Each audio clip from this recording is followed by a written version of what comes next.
नमस्कार मित्रों, स्वागत है आपका हमारे चैनल जेबी डिवोशनल में। पिछले एपिसोड में बहुत ही बेहतरीन प्रकरण था, लेकिन थोड़ा सा मिस हो गया क्योंकि वीडियो कट हो गई। अब बहुत ही अहम मूवमेंट पे हुई है। जिस प्रकार से बजरंगबली वहां पहुंचे, उपस्थित हुए और उन्होंने ये कहा कि अश्विनी कुमार पीछे हट जाइए।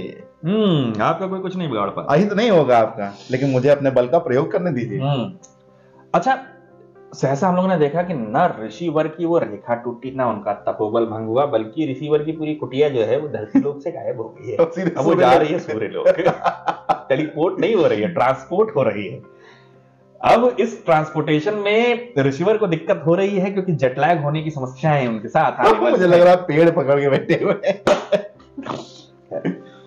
जिस प्रकार का शनिदेव ने शिक्षण दिया कि माता पिता का कर्तव्य केवल बच्चों को पैदा करना नहीं होता, बल्कि उनका लालन पालन पोषण, उनको सही व्यवस्था देना भी उनका कर्तव्य होता है। सही गाइडेंस देना, सही मार्ग चलाना। अभी तक देवी संज्ञा इस बात को मानने के लिए तैयार नहीं है कि उनसे ऐसा कुछ अधर्म हुआ भी। कौन से ऋषि, कौन सी कुटिया ऐसे बोल रही है? तो शनिदेव ने कहा कि अगर देवी संज्ञा ने ऐसा कुछ किया होता तो उनका तो स्वभाव ही वैसा है, तो मुझे उतनी आश्चर्यजनक चीजें नहीं प्रतीत होती। लेकिन आप अपने स्वभाव के विरुद्ध कार्य कर रहे हैं सूर्यदेव। सबको समान प्रकाश बांटने वाला अपने ही पुत्रों के साथ अन्याय कर रहा है, ये उचित नहीं। अच्छा, एक सीन बहुत बेहतरीन था जब बजरंगबली ने ये कहा महर्षि थे उनसे कि शनि में पेशेंस है, मेरे में नहीं, मेरे में बिल्कुल नहीं है। नीचे हट जाइए। अच्छा, अब देखना यह है कि किस प्रकार से लैंडिंग होती है हमारे महर्षि और अश्विनी कुमारों की। हाँ, वो देखने लायक होगा। बाहर खड़ा करेंगे कि अंदर ले आएंगे? हाँ। चलिए चला शुरू करते हैं एपिसोड 184 पार्ट 1। प्रतीत होता है कि संतान को जन्म देने के पश्चात उसे त्याग देना आपके अभ्यास में आ गया है। बहुत हुआ। सूर्यदेव अस्वस्थ है और तुम्हारे प्रश्नों का उत्तर देने में असमर्थ है। इसका अर्थ ये नहीं शनि कि तुम दुस्साहस की सारी सीमाएं पार करते जाओ। अब आपकी सत्य छुपाने के सारे प्रयास बेकार है देवी संज्ञा। सीधे सीधे एक प्रश्न का उत्तर दीजिए कि आपने अश्विनी कुमारों को जन्म दिया है या नहीं?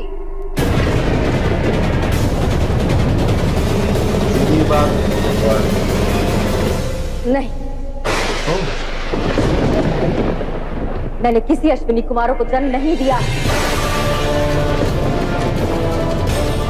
मैं सूर्य पत्नी हूं, मुझे कुछ भी छिपाने की कोई आवश्यकता नहीं। यदि वो मेरी संतान होते तो यहाँ मेरे साथ होते। फिर भी यदि तुम्हें लगता है कि मैं जो कह रही हूँ वो असत्य है, तो जाओ साक्ष्य लेकर आओ और सिद्ध कर मेरी बात मिथ्या है।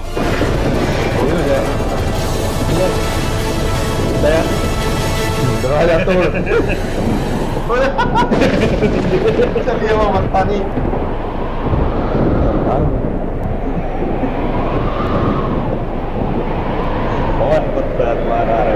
पवन तो चलना ही है। जिस गति से आ रहे हैं। ये पवन में आती खलबली संकेत है देवी संज्ञा, महाबली आ रहे हैं कि पवन पुत्र हनुमान आपके बुरे कर्मों का साक्ष्य लेकर प्रस्तुत होने वाले हैं। ओहो, अच्छा बाहर ही बुला लिए सबको। सूर्यदेव सोचेंगे बाहर हटेगा कैसे भाई?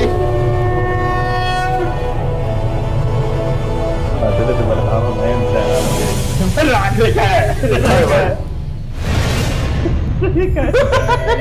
वो ना जेटलैग होगा इनको।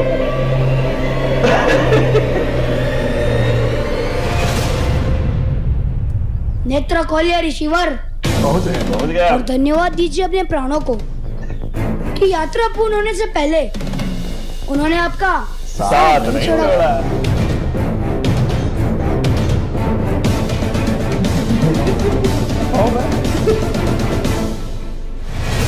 कुंठ वानर, तुमने मेरी बनाई सीमा तोड़ी है। अब समय नहीं तुम्हारे अश्व बनने में। कैसी सीमा ऋषिवर? मैंने तो कोई भी सीमा नहीं तोड़ी है। देखो देखो देखो, मैंने आपको चिताया था ऋषिवर कि व्यक्ति का प्रारब्ध और कर्म फल उसका पीछा करते हैं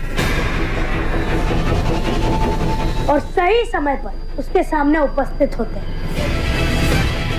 आपने अश्विनी कुमारों के प्रारब्ध को उनके सामने आने से रोका, तो उन्हें स्वयं ही अपने प्रारब्ध के सामने आना पड़ा। अब ना आपके वचन के अस्तित्व की कोई आवश्यकता है और ना ही इस रेखा के अस्तित्व की। अब भय की परछाई से बाहर आने का समय आ गया है अश्विनी कुमारों। वहां प्रवेश करो जहां रहने का तुम्हारा अधिकार है। सूर्यलोक हमें सम्मान दिलाने के प्रयास के लिए धन्यवाद शनि, परंतु क्या हमारे अस्तित्व को स्वीकार किया जाएगा? ये कर्म फलदाता का वचन है अश्विनी कुमार, तुम्हें तुम्हारा प्रारब्ध मिलेगा। आपने साक्ष्य मांगा था ना देवी संज्ञा, साक्ष्य प्रस्तुत है। आगे आओ अश्विनी कुमार।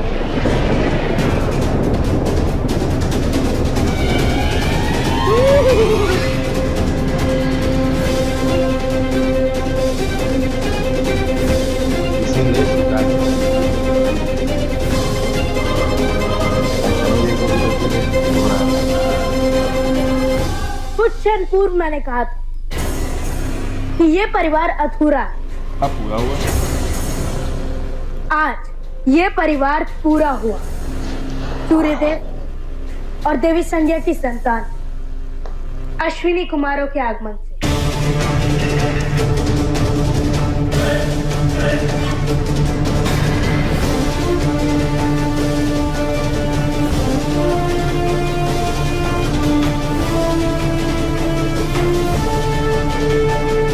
कुछ कहने से पूर्व रुक जाओ शनि।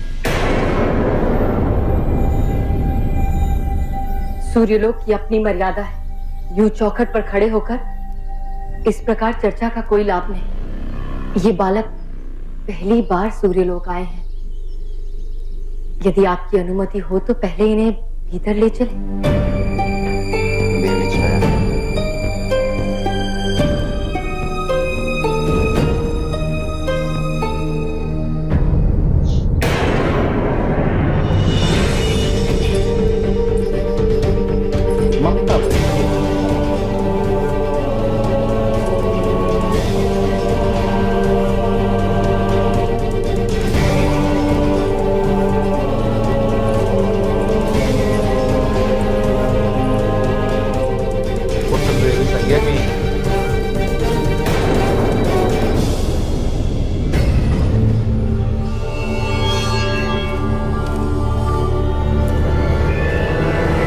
अश्विनी कुमार को वचन दिया है कि उन्हें सूर्यलोक में स्वीकारा जाएगा।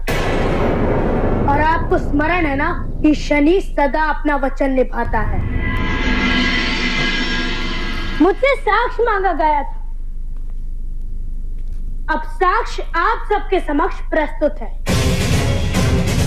शनि अपना वचन तोड़ते नहीं, जैसा कि उन्होंने देवी संज्ञा को चेताया, बारंबार बताया। एक रूप के कारण ही शनिदेव को त्यागा गया था, क्योंकि वो कुरूप थे, काले वर्ण के थे। और इन लोगों की वेशभूषा या इन लोगों के अतिरिक्त कान या अश्वों जैसे मुख होने के कारण इन लोगों को भी त्याग दिया। क्या रूप इतना इंपॉर्टेंट है कि माँ बाप बच्चों को त्याग दें? यहाँ पे रूप इंपॉर्टेंट है। दूसरी चीज ये भी है कि देवी हैं, सूर्य देव हैं, तो ये सोच रहे हैं कि हमारे जो परिवार में है प्रतिष्ठा, परंपरा, तो हमारे कोई उंगली ना उठाए कि ये सूर्य पुत्र है। ऐसा क्यों दिखता है? ये कारण है। हाँ। इसी कारण से शनिदेव को भी नहीं एक्सेप्ट किया जाता शुरुआत में। और जिस प्रकार से बजरंगबली ने पहाड़ रखा, और यार डायरेक्टर साहब ने कितनी डिटेलिंग काम किया। भाई वो रेखा वही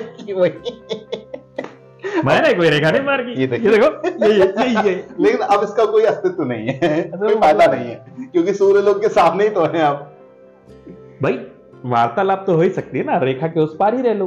कर वार्तालाप। वो देखो वो साधु हैं जेट लैग भैया पहुंच गए, उतरोगे। क्या ये बताएं फिलहाल बहुत ही अद्भुत प्रकरण बीत रहे हैं और मजा आ रहा है कुल मिला जुला के देखने पे। देखने वाली बात है कि देवी छाया के मन में जो माता का वो है ना, वो भाव ही नहीं है जो देवी छाया के मन में है। मतलब देवी संज्ञा के मन में देवी के संज्ञा के मन में नहीं, और जबकि देवी संज्ञा की ही संतानें हैं। हाँ, देवी छाया के मन में कितना ममत्व दिखाई दे रहा है। ममत्व उनके मन के या उनकी आत्मा में बसा हुआ, जैसा कि शनिदेव ने पहले ही बताया कि देवी संज्ञा की विलोम ऊर्जा है देवी छाया। तो विलोम ऊर्जा होने का तात्पर्य है कि जो कुछ भी खराबी आप देवी संज्ञा में देख रहे हैं वो सारी अच्छाइयां आपको देवी छाया में मिलेंगी।